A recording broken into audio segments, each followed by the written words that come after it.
Parish has millions of federal dollars to help pay utility bills for low-income families. Andres Fuentes has more details about how people can reach out if they need the help.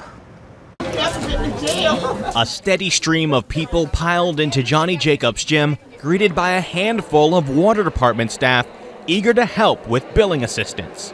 We can read the customer better with the face-to-face interaction to answer questions about the bill. Jefferson Parish has more than $3 million federal dollars on hand to help low-income households with their bills. Up to $1,500 on water bills, $800 for energy bills, and the entire expense for Atmos bills. It's all coming at a time when inflation is high and families are doing their best to financially prepare for the holidays. We see an increase in need, and it's great to be able to serve the community and help wherever we can here in Jefferson Parish. Officials say events like these are very important as we head into 2024 when utility rates in Jefferson Parish increase. So we'll be more people needing services like this, and that's why the federal government continues to provide funding for the parishes. Starting next month, households will see on average a $13 rate increase.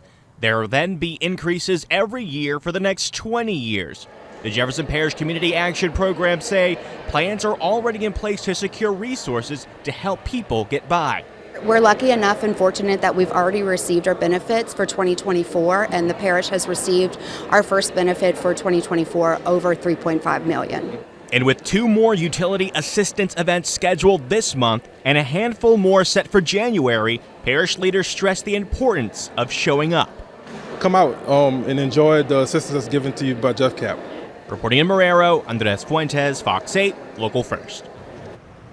Next week, Jefferson Parish will hold 2 more utility assistance events, and one will be at the Hispanic Apostolate on Wednesday, and the other will be at Lemon Playground on Friday. Doors will open at 10 a.m. until 2 p.m. for both of those dates. Organizers stress that you bring an ID, social security card, and your most recent utility bills if you plan on coming.